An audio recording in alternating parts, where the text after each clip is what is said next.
강 형사가 내민 서류 봉투는 평소보다 묵직했습니다. 봉투 겉면에는 기밀이라는 붉은 도장이 찍혀 있었고 서류를 꺼내는 강 형사의 손가락 끝은 미세하게 떨리고 있었습니다. 이현은 그 떨림만으로도 이번 사건이 예사롭지 않음을 직감했습니다. 해발 0m의 악몽 깃발의 심판 1. 죽음을 부르는 서류. 이현은 귀찮다는 듯 안경을 치켜 올리며 서류를 후어 내려갔습니다. 첫 장에는 새하얀 설산 정상에서 찍힌 기괴한 사진 한 장이 붙어 있었습니다. 눈 덮인 봉우리 위 화려한 오색 깃발들이 세워져 있었는데 그 깃발 아래에는 등산복을 입은 남자가 무릎을 꿇은 채 얼어붙어 있었습니다. 단순한 조난사고라고 하기엔 시신의 상태가 너무 깔끔하군. 안 그래? 이현의 목소리가 낮게 깔렸습니다. 강 형사가 마른 침을 삼키며 대답했습니다. 문제는 그게 아냐. 시신 옆에 놓인 바구니를 봐. 그 안엔 갓 만든 것 같은 솜사탕이 가득 들어있었어. 영하 30도의 강추위 속에서 말이야.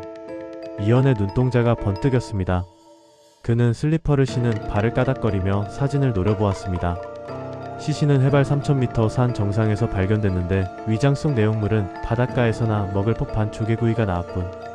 범인은 피해자를 납치해 해안가에서 최후의 만찬을 즐기게 한 뒤 순식간에 산 정상으로 옮겨놓은 거야. 마치 번개라도 친 것처럼 말이지. 살얼음판 위에 추리. 이하는 서류를 덮고 자리에서 일어났습니다. 이건 인간의 힘으로 가능한 일이 아냐. 혹은 우리가 모르는 길을 아는 놈의 소행이거나. 강 형사, 이 피해자들 공통점이 뭐야? 모두 20년 전 그 사건 자네 아버지가 돌아가셨던 그 화재 현장에 있었던 소방관들이야. 방 안의 공기가 순식간에 살얼음처럼 차갑게 식었습니다. 이현의 표정은 그 어느 때보다 무섭게 굳어졌습니다. 그는 창밖을 내다보았습니다. 거센 바람이 창문을 두드리고 있었습니다. 복수인가? 아니면 입막음인가? 범인은 지금 등산을 하고 있는 게 아냐. 우리를 높은 곳으로 끌어올려 단번에 떨어뜨릴 준비를 하고 있는 거지. 이현은 코트를 챙겨 입었습니다. 분홍색 슬리퍼는 그대로 신은 채였습니다. 가자고. 그 솜사탕 같은 환상을 심어주고 사람을 얼려 죽이는 놈이 누구인지 내 눈으로 직접 확인해야겠어. 3. 소름 돋는 선언. 사무실을 나서려던 이현이 문득 멈춰 서서 강 형사를 돌아보았습니다. 그의 눈은 차가운 냉기 뒤에 숨겨진 뜨거운 분노로 타오르고 있었습니다. 강 형사, 조심해. 이 서류 끝에 적힌 다음 타겟의 이름 당신 이름이었으니까. 강 형사의 안색이 창백해졌습니다. 이현은 그의 어깨를 툭 치며 평소처럼 무심하게 하지만 뼈있는 농담을 던졌습니다. 걱정 마. 당신이 얼음 조각이 되면 내가 아주 예쁜 깃발 하나는 꽂아줄게. 대신 내 슬리퍼 한 짝도 같이 묻어줘야 해. 그건 아주 비싼 거니까. 차가운 바람이 폭도를 휩쓸고 지나갔습니다. 이 안에 안경에 비친 도시 에테르나는 마치 거대한 무덤처럼 어둠 속에 잠겨 있었습니다. 그는 이제 이 기괴한 연극의 막을 내리기 위해 범인이 쳐놓은 덫을 향해 스스로 걸어 들어가기 시작했습니다. 해발 0m의 악몽 설탕가루의 진실. 1. 솜사탕의 비극.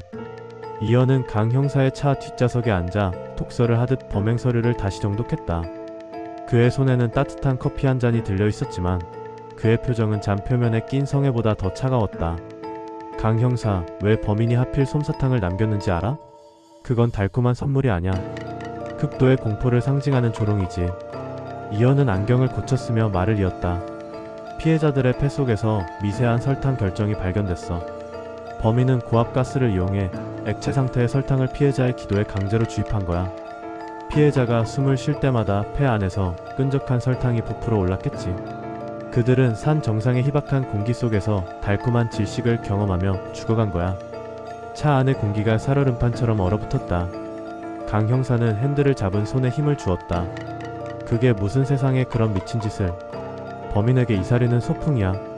자기가 정한 장소에서 자기가 정한 방식대로 즐기는 놀이인 거지.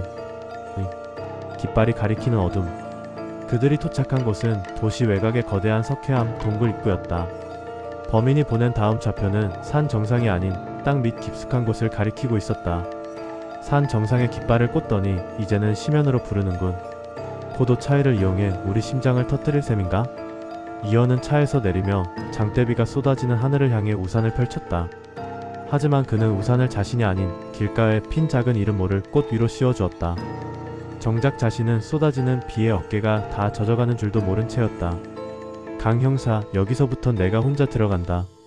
당신 이름이 타겟으로 적혀 있었다는 건 당신이 들어오는 순간 이 동굴이 당신의 무덤이 될 거라는 뜻이야. 무슨 소리야. 같이 가야지.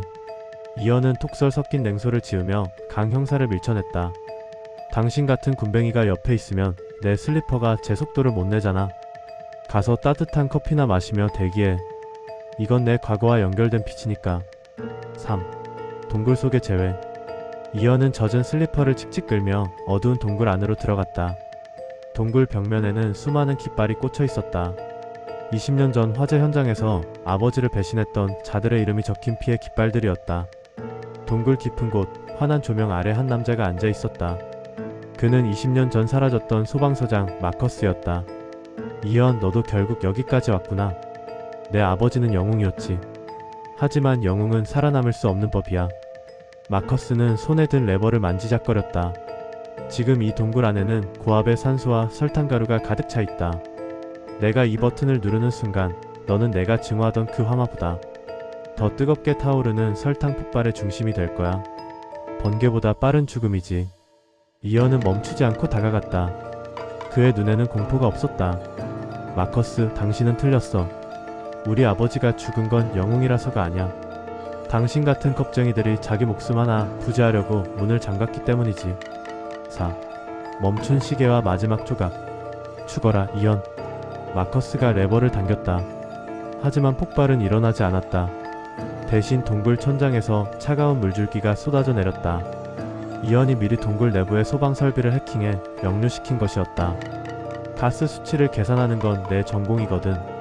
습도가 90%를 넘으면 설탕가루는 폭발하지 않아. 그냥 끈적한 쓰레기가 될 뿐이지. 이현은 순식간에 마커스에게 달려들어 그의 손목을 꺾었다.